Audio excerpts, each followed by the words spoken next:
নমস্কার বন্ধুরা, জিএচি কিচেন চ্যানেলে সবাইকে স্বাগত।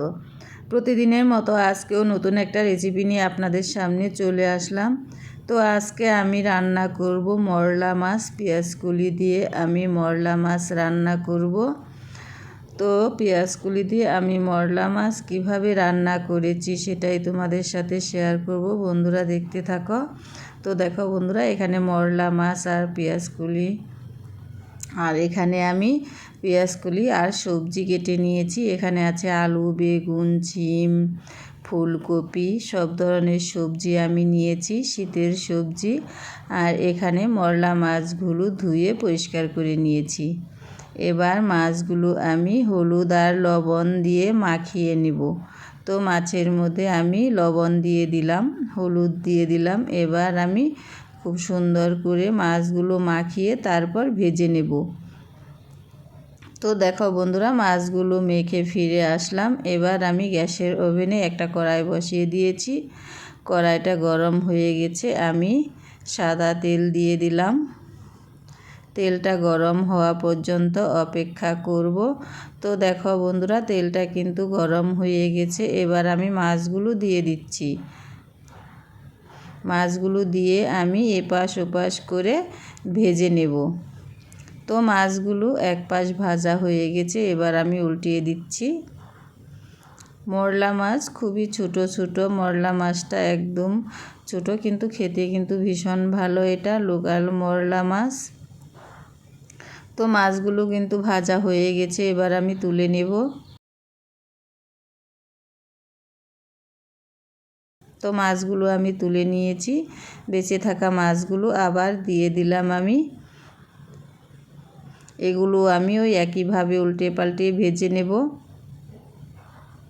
তো এগুলো এক পাশ ভাজা হয়ে গেছে, আমি উল্টিয়ে দিচ্ছি।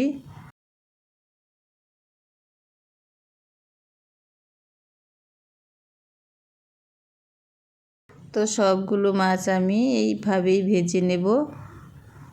দেখতে থাকো বন্ধুরা। তো এই মাছগুলো ভাজা হয়ে গেছে, আমি তুলে নেব।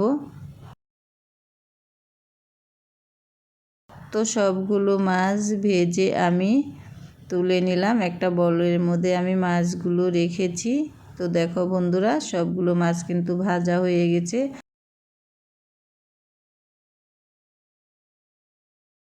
এবার বেঁচে থাকা তেলের মধ্যে আমি আরও কিছুটা তেল অ্যাড করে দিলাম। তো দিয়ে দিলাম সর্ষের তেল। তেলটা গরম হয়ে গেলে এর মধ্যে আমি দিয়ে দিলাম কালো জিরে। কালো জিরে ফোড়ন দিয়ে আমি আজকে রান্না করব। তো ফোড়নটা একটু নেড়ে চেড়ে তারপর আমি সব সবজিগুলো দিয়ে দিলাম। উপরে পেঁয়াজ কুলি দিয়ে দিলাম, তারপর দিয়ে দিলাম চেরা কাঁচা লঙ্কা। এবার সব কিছু আমি একসাথে নেড়ে চেড়ে কিছুক্ষণ কষিয়ে তারপর এর মধ্যে আমি দিয়ে দেব লবণ। স্বাদ মতো লবণ দিয়ে দেব, হলুদ দিয়ে দেব। এবার ভালো করে নেড়ে চেড়ে মিশিয়ে নেব। তারপর আমি কিছুক্ষণের জন্য ঢাকা দিয়ে রেখে দেব। তো আমি ঢাকা দিয়ে দিলাম 5 মিনিটের জন্য। তো 5 মিনিট পর ফিরে এসে ঢাকনাটা তুলে নিলাম। তো দেখো বন্ধুরা, সবজিটা কিন্তু মজে গেছে।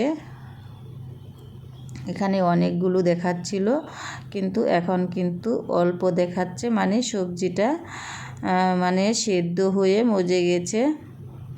এবার নেড়ে চেড়ে একটু জল দিয়ে দেব, অল্প করে জল দেব, কারণ এটা একটু মাখো মাখো করে রান্না করব, ছোট ছোট মরলা মাছ। জল দিয়ে একটু নেড়ে দেব। তো জল দেওয়ার পর কিন্তু ঝোলটা ফুটে গেছে। এবার একটু নেড়ে চেড়ে ভেজে রাখা মাছগুলো দিয়ে দেব। তো ভেজে রাখা মাছগুলো দিয়ে দিলাম। ভেজে রাখা মাছগুলো দিয়ে নেড়ে চেড়ে আমি আর কিছুক্ষণ রান্না করে নেব।